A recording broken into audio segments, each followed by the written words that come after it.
CatherineDIgnazio, Data Feminism.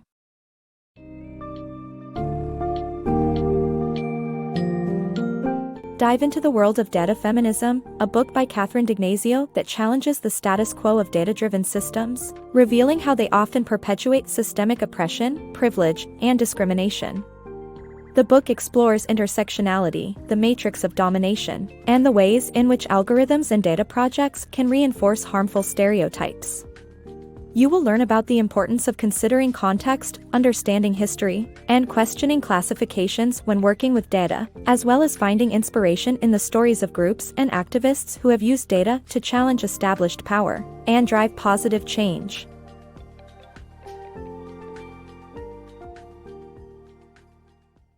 A feminist lens on big data.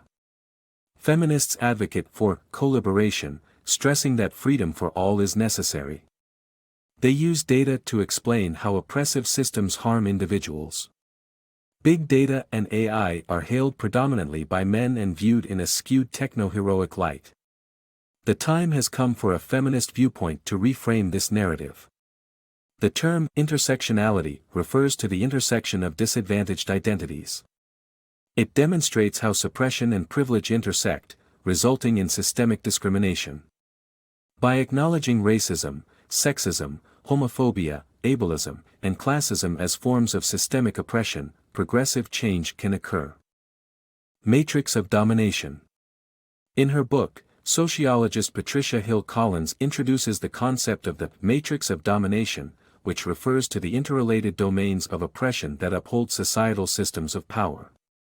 These domains include the structural domain, which codifies oppression through laws and institutions, and the disciplinary domain, which enforces hierarchies and bureaucracy. The hegemonic domain upholds oppressive systems through media and cultural dissemination, while the interpersonal domain affects individuals personally. Collins argues that modern forms of oppression often target people of color and those living in poverty. She highlights how algorithms, which are often created by individuals who do not represent the world's diversity, perpetuate a privilege hazard. For instance, a simple Google search for 3 black teenagers versus 3 Caucasian teenagers reveals how search algorithms encode racism and perpetuate stereotypes. Furthermore, the collection of massive datasets by well-funded organizations increases social asymmetry and serves purposes such as science, surveillance, and selling. Collins contends that without a first-hand experience of the lived reality of marginalized communities, individuals within dominant groups are limited in their ability to prevent harm, identify problems, and envision solutions. Data projects that challenge oppression. The use of data and technology is not a neutral process, as it can perpetuate discriminatory practices and power imbalances. The Detroit Geographic Expedition and Institute, DGEI, and the ProPublica report are 2 examples of data projects that challenge existing power structures. The DGEI created a map of deaths of young black people in a Detroit neighborhood to push those in power to take action, while the residential security map created by the Detroit Board of Commerce was used to discriminate against black neighborhoods. In the case of the ProPublica report, software used to determine sentencing guidelines was found to be biased against black defendants, resulting in longer sentences and higher bail. The investigation led to the passing of a bill ensuring that New York City's algorithms lack bias. In order to challenge oppression, it is crucial to recognize that it is the problem, not bias, and to use a framework of collaboration to break down power structures. Understanding the historical context of algorithms is also necessary to fully comprehend their potential impact on marginalized communities.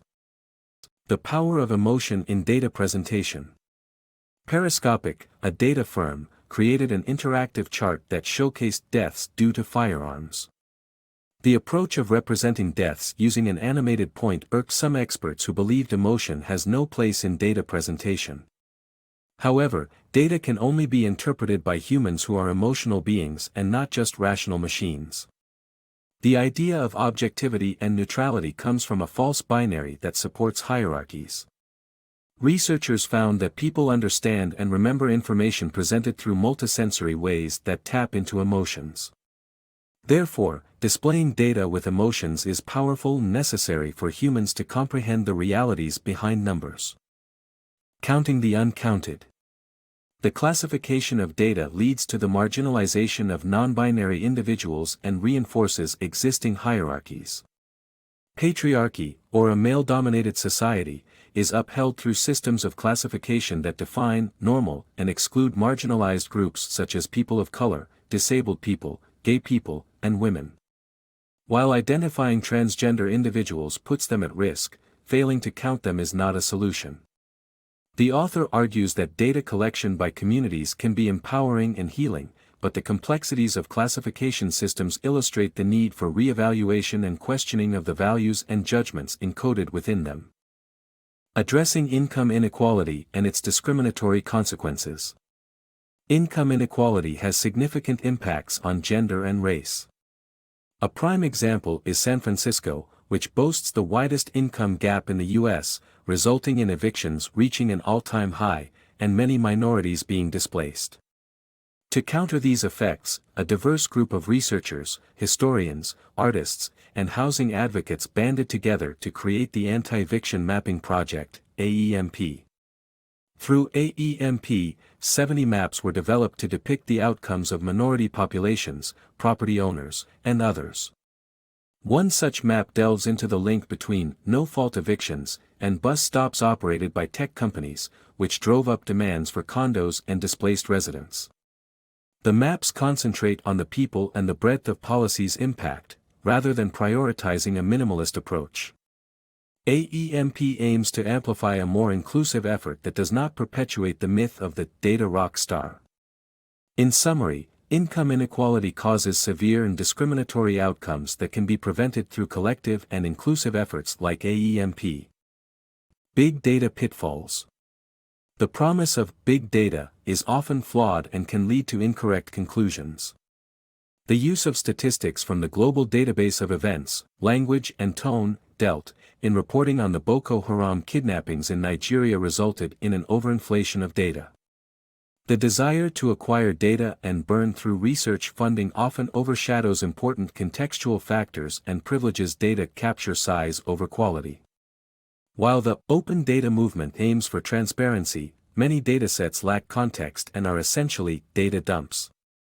Successful data collection should not only consider veracity but also contextual factors, such as the individuals collecting and analyzing the data, social and historical conditions, and economic contexts. The inclusion of crucial information and a thoughtful analysis of data can prevent flawed conclusions, such as the misinterpretation of violent tweets from Black youth in South Chicago. Though the raw data collected may hold value, the necessity of contextual understanding is paramount for accurate reporting and avoiding deceptive data interpretations. The unseen labor of social media. The work of social media users is unpaid and essential to keep giants like Facebook and Twitter up and running. Laurel Tak, founder of Wages for Facebook, aimed to make this invisible labor visible, similar to the feminists' Wages for Housework campaign. Amazon's Mechanical Turk pays on-demand workers less than minimum wage to perform tasks, supporting the information economy, while data feminists aim to make this labor visible, though doing so is difficult. The economic oppression cuts across the matrix of domination as a whole. Google Walkout for Real Change. The Google Walkout for Real Change occurred in November 2018 as a response to Google's decision to give disgraced executive Andy Rubin a $90 million severance package after credible accusations of sexual misconduct. Google only satisfied a few of the protesters' demands and demoted 2 walkout organizers.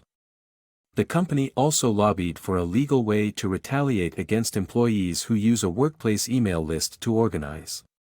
The Tech Workers Coalition, Data for Black Lives Group, and Coworker.org actively challenge oppressive structures within the tech industry.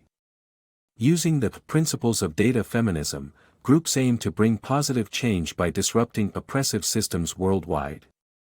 The book concludes that resisting and reimagining norms, structures, and regulations before they are fully established is the best time for a significant change in the data economy.